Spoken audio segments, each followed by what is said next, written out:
Alors pourquoi est-ce qu'on a décidé de partir, en mission? En fait, c'est quelque chose qui nous est arrivé dès le début. Je pense que c'est au deuxième ou troisième rendez-vous, on a abordé la question du fait qu'on avait envie de partir, enfin, du moins plus précisément, que tu avais envie de partir et que moi j'avais toujours adoré faire ça. Oui, je pense que pour moi, c'était vraiment quelque chose d'important. Ça faisait longtemps que j'avais ce projet, c'était cohérent par rapport à mes études et ça faisait vraiment partie des choses que j'avais envie de vivre dans ma vie professionnelle et dans ma vie personnelle. C'était, voilà, le fait qu'on se rencontre à ce moment-là, j'avais besoin qu'on en parle et que ça puisse être une option, dans notre projet de vie à 2. Je sais pas si on a des raisons, des obligations, des choses particulières, mais on avait quand même quelques dates. Par exemple, le fait que moi je terminais mes études de licence canonique, donc de master de philo et théologie. Et j'étais en fait à la fin du premier semestre quand on s'est rencontrés, donc je savais que j'avais encore un an et demi, donc ça repoussait à au moins 2 ans, disons, notre départ. Oui et puis moi, je venais de signer, un boulot, que j'aimais beaucoup et puis que j'avais envie de vivre à fond et les circonstances, professionnelles et puis mes engagements, bénévoles aussi, au service du diocèse de Nanterre, ont pris, un peu de l'ampleur et donc finalement quand Henri, s'est retrouvé disponible au bout de 2 ans à peu près, bah, pour moi, c'était pas forcément le bon moment. J'avais envie d'aller au bout, de ce que j'avais, commencé, dans ces projets-là et donc on s'est donné 1 an de plus. Mais c'est pas plus mal parce qu'en fait, la préparation prend du temps et donc on savait que cette année-là serait aussi, l'occasion, de préparer notre départ et d'ailleurs, finalement on est partis en septembre mais notre première étape de recrutement, ou en tout cas notre premier pas, a eu lieu en octobre de l'année précédente. Ouais, c'est ça. Et oui, de toute façon, avec entre mon travail et les masters, j'aurais pas du tout eu le temps de libérer, heu, et la disponibilité mentale et la disponibilité physique pour faire les formations, Ouais. pendant l'année. Et je pense que c'est important, de vraiment prendre le temps, de se poser sur le projet et de le construire. C'est bien d'avoir cette envie de partir, c'en est une autre que de le rendre concret et de se rendre compte de ce que ça représente réellement, comme choix de vie. Après, je crois que la question qui s'est posée derrière, ça a été de se demander avec quel organisme, parce qu'il en existe Mmh. pas mal. C'est que travaillant dans l'Église, j'avais plutôt une volonté de choisir un organisme d'Église, et finalement, assez rapidement, on s'est quand même posé sur la question de la DCC, qui avait un bon compromis pour tout. Ouais, je pense que c'était vraiment, c'était l'organisme qui nous correspondait le mieux, mais peut-être que l'idée, c'est quand même de vouloir le représenter. Donc DCC, ça veut dire Délégation de coopération catholique. C'est un organisme qui a été fondé par l'Église de France, l'Église catholique de France, à la fin des années 60 et c'est un des principaux organismes d'envoi, notamment sous le statut de VSI, qui est le nôtre, donc Volontaires de solidarité internationale. Pourquoi cet organisme a vu le jour? Alors c'est vrai que dès le 19e siècle, l'Église avait l'habitude d'envoyer, alors que ce soit des prêtres, des séminaristes et aussi des laïcs qui avaient envie d'aider pendant les missions. En fait, il y avait tous les prêtres et l'Église qui étaient un peu partout en mission en Afrique, en Asie essentiellement.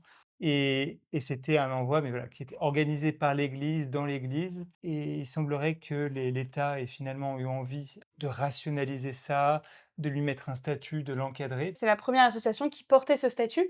La spécificité du VSI, c'est vraiment cette possibilité de partir au moins 12 mois, donc il faut faire une mission de 12 mois. Ça peut aller jusqu'à 5 ans, 6 ans? 6 ans. 6 ans. 6 ans, c'est 6 ans dans une vie.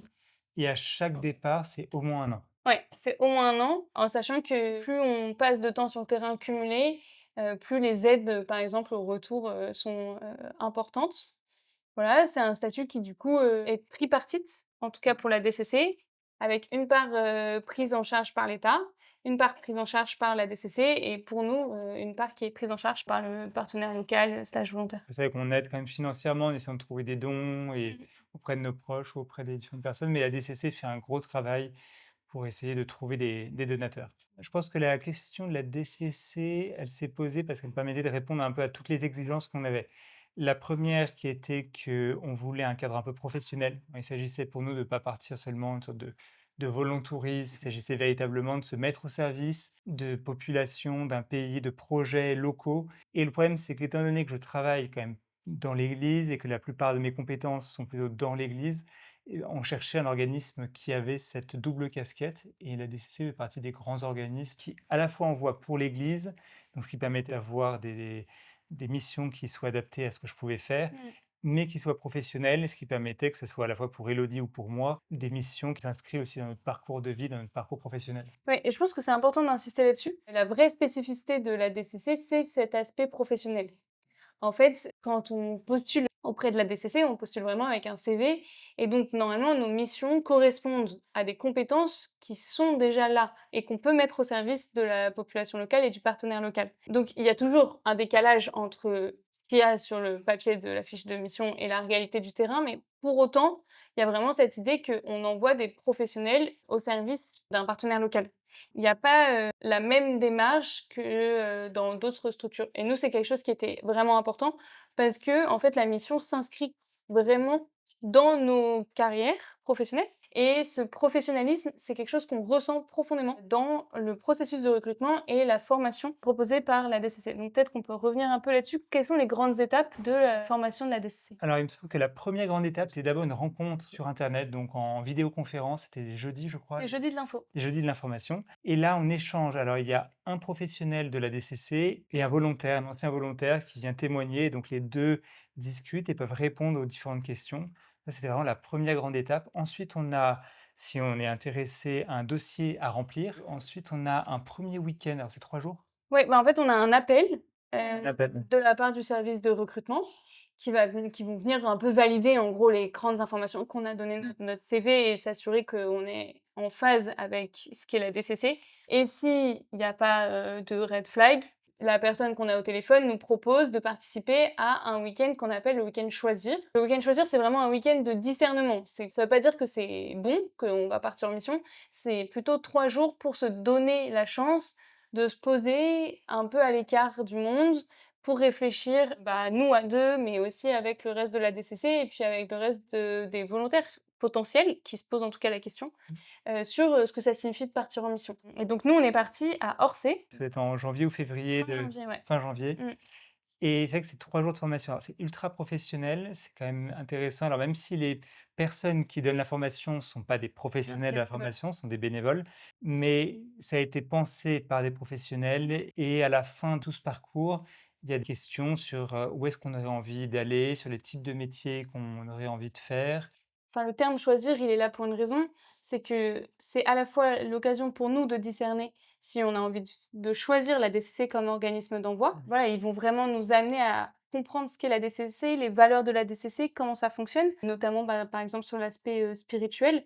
La DCC, c'est un organisme d'envoi de l'Église catholique qui fait le choix de ne pas nécessairement envoyer des gens qui sont croyants ou pratiquants, mais qui doivent pour autant quand même accueillir cette spiritualité ou en tout cas avoir une sensibilité et comprendre pourquoi cet organisme dépend de l'Église catholique. Donc c'est quelque chose qui est important dans le choix. Je pense que quelque chose qui nous a beaucoup porté, c'est la qualité de la pédagogie qui était choisie par la DCC. Et donc bon, la conclusion de ce week-end, c'est que On était acceptés.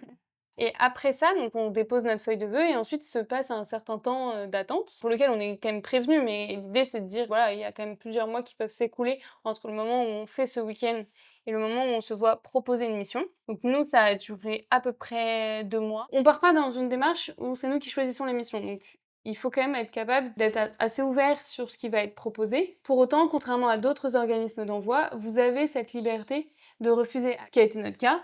Et nous, on avait un peu d'inquiétude en se disant est-ce que le fait qu'on ait refusé va reporter le processus?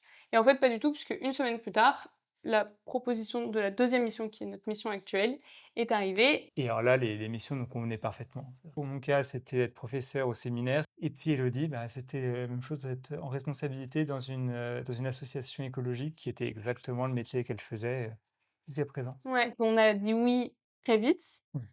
C'était assez évident pour nous. C'est-à-dire que Oui. si on avait choisi des missions, on aurait exactement choisi ce genre de mission. On a pris quand même 2-3 jours pour réfléchir, pour être sûr, et on a dit oui. Et après, donc, on est passé à la dernière étape, Ouais.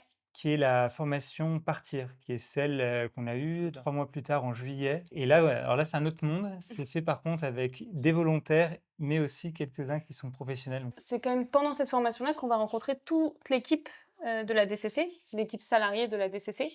Mais ils vont aussi faire venir un certain nombre d'intervenants extérieurs qui sont des professionnels, soit des contextes des pays dans lesquels on va partir, soit des métiers qu'on va pouvoir exercer.